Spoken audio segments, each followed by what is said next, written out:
FSN Radio. It's all about what's next. Go to financialsurvivalnetwork.com and sign up for your free weekly newsletter. You'll also get 3 free reports. The Financial Survival Network. It's all about what's next. Welcome, and you are listening to the Financial Survival Network. I'm Kerry Lutz. It's March 26th, 2018. Hey, to all of you for your good wishes and thoughts. Hundreds of you reached out to me. I really appreciate it. Can't thank you enough. It means the world. As always, any questions or comments you want to participate in the show, just email us at kl@kerrylutz.com. So look, you've been hearing about what's going on with Facebook, which I laughingly refer to as fake book or farce book. And boy, are those words ever coming true. Major misstep. Basically, who does your data belong to? Does it belong to you?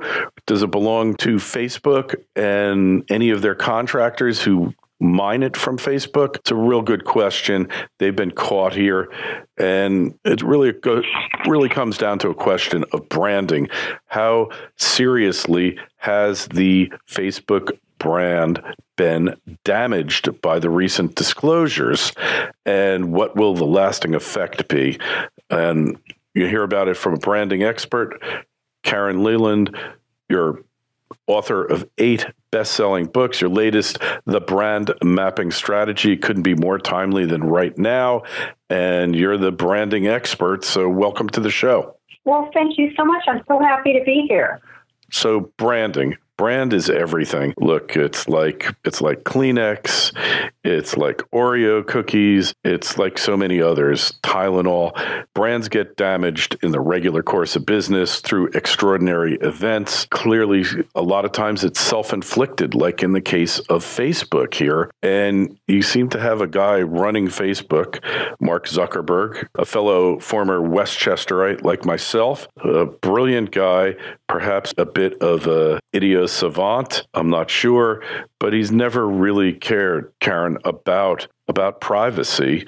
In fact, he's really contemptuous of the concept that your data you might not want it broadcast all over the world and having people use it to manipulate your vote. What's the net impact here for Facebook? Well, I mean, I think like all brands, things happen, and it's less about what happens as it is about how you handle it. And I think one of the big problems with Facebook is that Mark Zuckerberg in his responses over the last even year has consistently shown a tenor and a temperament of not really expressing the gravity of the situation and how it's impacted people or how it's impacted the country. And so, I think one of the big mistakes was he took a long time to respond to this. I mean, he was so non-responsive that the story became Mark Zuckerberg's missing in action, right? That was the story. That actually became the story. So one thing was he took a really long time to respond. And then when he did respond, it was less than, he said all the right words, but the emotional tenor under it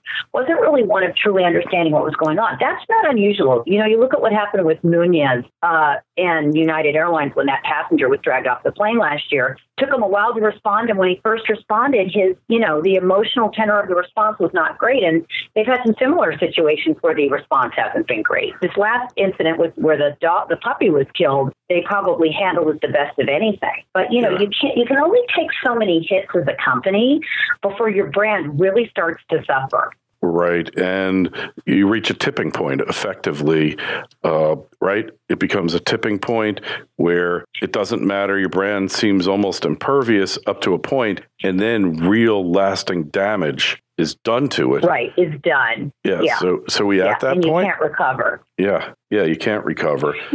I mean, even Facebook, the losses in the stock, some of the companies that announced they wouldn't be doing stuff anymore. I mean, there is a definite impact of this on Facebook, and it remains to be seen how they're going to handle it for the future. Mm-hmm. Yeah. And so do you think they've learned anything from this, Facebook, or is it to keep him out of the limelight? Is that the lesson? That's the lesson. It's funny because I used to be a management consultant. Before I was a branding and marketing strategist, I was a management consultant. One of the things I firmly believe, and I came to understand as a management consultant that I think is true as a branding and marketing strategist, is that these things never happen in a vacuum. There's a culture at Facebook that's giving rise and allowing for what happened to happen. And I think unless Mark Zuckerberg really, really takes that on and changes that, I think we're just going to see more of the same in different forms over the next few years. And that's the biggest danger they have. The biggest danger they have is not just correcting a few things that occurred with this, but really not dealing with the cultural issues that gave rise to this. That's what I see. It's the systemic problem that they have in the way their company functions. And let's not forget that, a large percentage of the population here is now getting their most of their, if not all of their news from Facebook. From Facebook. Which is a little scary, but it shows the company has such tremendous power. It used to be the average American stayed home and watched 8 hours of TV. Now it seems that they do 8 hours of Facebook per day, and it's billions of people here, Karen. It's a lot of people. So the impact of that company really, in many ways, is greater than Google. It's greater than just about any company out there. Like Google, it's like, they can manipulate their search results. They can manipulate what YouTubes you see. They can censor, which they're doing all of that. But for some reason, Facebook, I don't know if it seemed immune to it, but it was less overt than Google. And now the cat's out of the bag. Actually, in August of last year, the Hew Research Center said that 67% of Americans reported that they get at least some of their news, if not all of it, on social media. That's a lot. That's a big number. Yeah. And we find out also that news is curated, that news is filtered, and it's a major influence on elections and on the culture, or the declining culture, of the Western world and the entire world when you get down to it. So when you look at that and then you see it's damaged, this spells opportunity for a smart potential competitor to jump in there and say, we're going to respect your privacy. We're not going to allow all your stuff to be data mined. We'll allow profiling for advertisers, but only within certain confines, not where we give you up or we sell you to the highest bidder.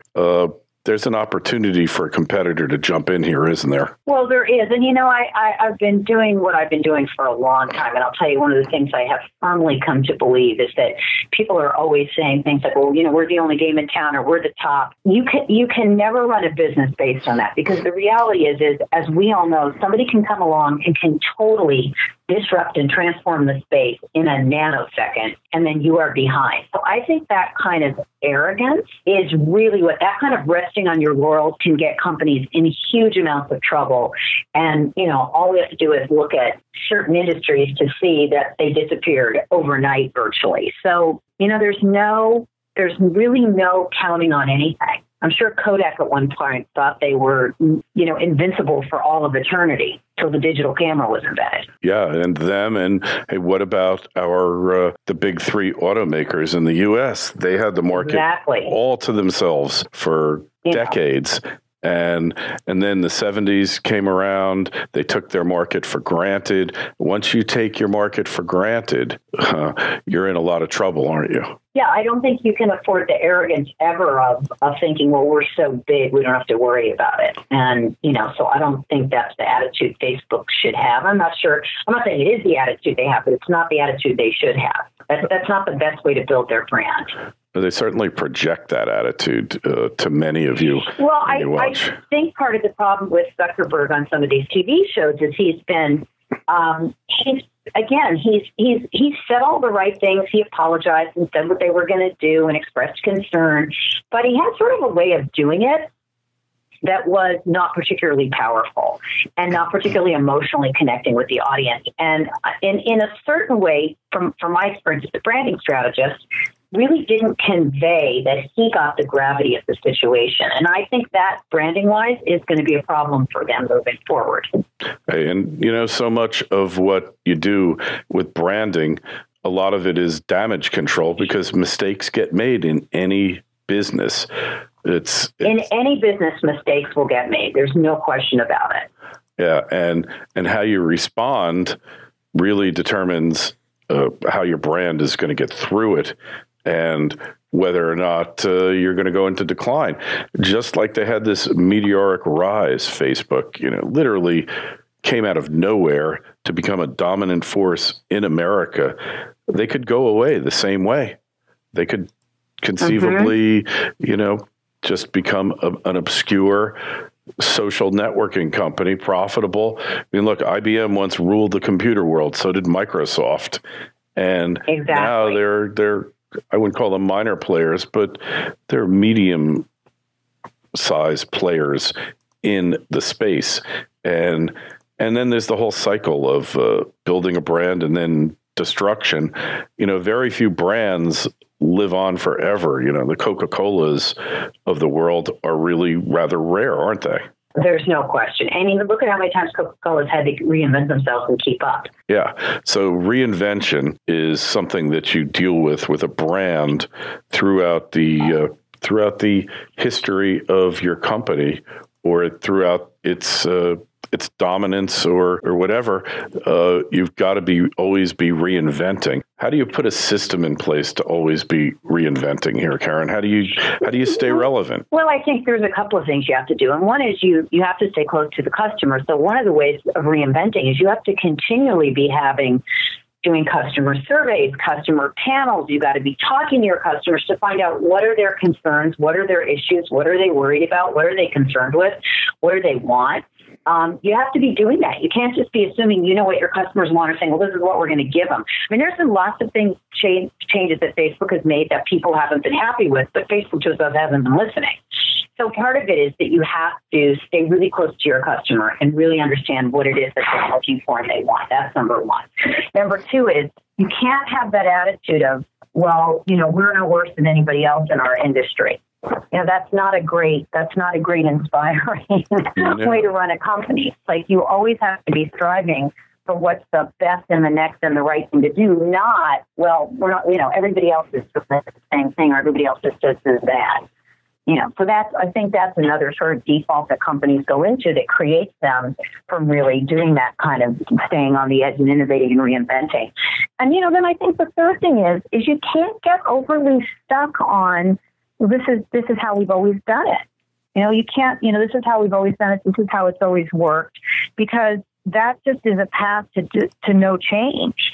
And as obvious as those things sound, can't tell you how many times I go into companies to work with them on their branding and their marketing strategies, and they're stuck in at least one of those three things.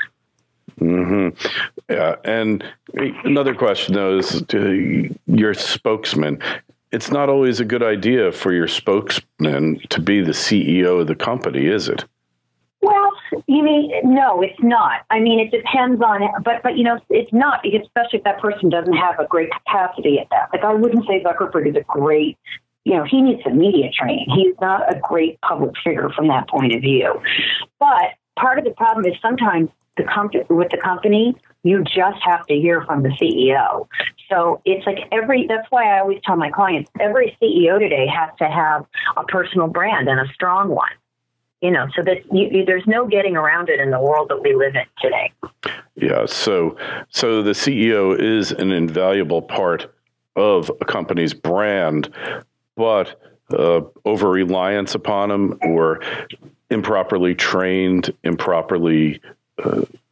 someone who's kind of emotionally remote, almost incapable of empathy, is really going to do more harm than good. And I think that's a lot of what Zuckerberg stands for now. Well, and I think that's true. And I think that part of it is that, I don't think he recognizes. Well, for the other thing that I've been wondering is, where's Sheryl Sandberg in all of this? Good question. she has not shown her head once. And she's way more media savvy than he is. So I've been actually surprised that they haven't been tag teaming it and they haven't been using her more effectively. Right. So, when these disasters happen, and especially when they're self-inflicted, you got to have a plan in place before, because they're going to happen, right? So planning for the inevitable is really important here, isn't it? Well, and I think that's the thing is most people they assume they won't have a disaster, and when they do, they're caught unawares. And really, the key is you have to be preparing now for how you don't start media training when the disaster happens. You have to be media trained as a CEO or a business owner now for when something does happen. You have to know how you're going to handle something when it happens, not at the last minute. And I think most companies don't really have a PR disaster plan in place, and they should. Absolutely. Yeah, you got to. Just, the best one I think of all times was probably the Tylenol debacle, where extra strength Tylenol was poisoned, and, they got on it, they got ahead of it, and you have to get ahead of it, right? Because otherwise, once you're behind. And they also handled it so responsibly and so amazingly. Yeah, and I don't know that they had a plan in place, but maybe they just had the right people. The number one is take responsibility, right? Take responsibility for the problem, whatever it might be, wherever it might have emanated from, and then express the understanding that clients are understandably, shaken up or moved by the disaster, and then it's well, I think it's actually four things. I think the first thing is, before you even take responsibility, I think there's really expressing concern. You have to really you have to verbally let people know that the impact and the importance, that you're distressed or troubled or whatever. You definitely have to apologize. Mm-hmm. It's not apologizing and saying you're at fault. Sometimes you are at fault, but it's really saying that it's the equivalent of saying, I'm sorry that this happened, that expression of regret and apology. You also have to commit to finding the facts. Because people sometimes in the beginning of a PR disaster, they don't know what to take responsibility for because they don't know all the facts. And so part of it is letting people know that you're proactively seeking those specifics. And then the responsibility part is saying what your next actions are. You can express concern and apology and commit to finding out the facts, but then you also need to expressly say what the actions are. We're going to be doing this, we're doing that, our plan is to do this. So I think part of the problem is people get a little hooked by this thing of taking responsibility, because sometimes at the beginning, they don't actually know what their responsibility is. So to me, taking responsibility is really doing those other three things first, and then letting people know what your plan of action is going to be. Yeah. So there's a process involved, a definite, distinct Absolutely. process, and a little humility in this process. When people see a humble CEO, if that's not an oxymoron, they see a person who is concerned and who really does want to make amends. And you don't get that feeling of authenticity from Zuckerberg. He's like going through the motions. All right, I'm worth $80 billion, and this is just a blip, and we'll keep moving on and keep Facebook a great company. I don't know him personally, so I don't know what kind of person he is, so I personally don't want to make any assessments about him as a person because I don't know him. But what I will tell you is that I know the way he comes across is not helping his personal brand as the CEO, and I don't think it's helping Facebook's brand. Right. So they got to go back to the drawing board here, and really, if it's too late, it might be too late now, right? I mean, it could well be too late. The damage is done, isn't it? I don't think it's too late, but I think they do have to shift something soon. Mm-hmm. Yeah. So okay. If you're advising them, what do you tell them to do, like right now, today, without waiting any longer? Get some media training and figure out how to communicate that he understands the gravity of the situation. Right. So that's like, I think, the immediate thing he needs to do. He needs to learn how to communicate at a more emotional level with more tone, that he actually understands the gravity of the situation.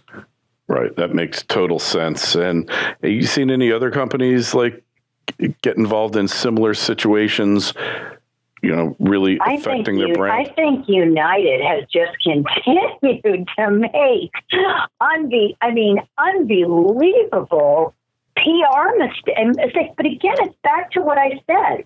Now they're saying, okay, well, now here's our new policy for how no more pets are going to die. But that's not the problem. Yes, they need a policy. The problem is their culture. And that's the thing. Until you fix the culture, that's like the underlying disease. So everyone's treating the symptoms, but they're not treating the actual disease. And so part of it is my advice to Zuckerberg, my advice to United is they need to treat the disease. They need to treat the culture that they've got that creates this versus just treating the symptoms. Right. So it's like a doctor. You go there and he says, take 2 aspirin and call me in the morning. And you're suffering from a brain hemorrhage. Things aren't going to get better just because you get the traditional advice, if you will, or the traditional prescription. So it's getting to the basics. And that really requires a lot of soul searching and a lot of self-honesty and self-reflection that perhaps Facebook and Zuckerberg are just not capable of. Perhaps, but perhaps they've never even thought that that's where they need to go with it. I'm not sure. Hey, well, technology, when you're in the technology business, then every hammer, every nail needs a hammer, right? Exactly. That old cliche. And that's kind of where, hey, we could just fix it with technology, sit back, keep browsing, keep coming on Facebook, everything's going to be fine, we'll take care of you. And it becomes a credibility issue. And they've lost a lot of credibility. Yeah, exactly. And, getting that credibility back is less a matter of what he says than how he says it, in my opinion. Absolutely. Could not agree with you more. So you definitely want to check out Karen's new book, The Brand Mapping Strategy, Design, Build, and Accelerate Your Brand. Sounds like you should send a copy or a few copies over to Facebook. They could profit from it as well. Hey, we want to find out more about you, Karen. Perhaps purchase the book. I assume Amazon, BarnesandNoble.com. Where else do we find you? Absolutely. People can go to my website at www.KarenLeland.com. That's Karen Leland, Leland. There's lots of information about the book and programs and consulting and all that on there. Hey, all right. And we'll have a link to your site in the show notes to this interview on financialsurvivalnetwork.com. And hey, any questions or comments, you want to ask Karen a question or myself, just email us, kl@kerrylutz.com. The Twitter feed is @KerryLutz. And if you're still going to Facebook, the Facebook page is Financial Survival Network. Karen, thank you so much. Kerry, it's my pleasure. Thank you. FSN Radio. It's all about what's next. Go to financialsurvivalnetwork.com and sign up for your free weekly newsletter. You'll also get 3 free reports. The Financial Survival Network. It's all about what's next.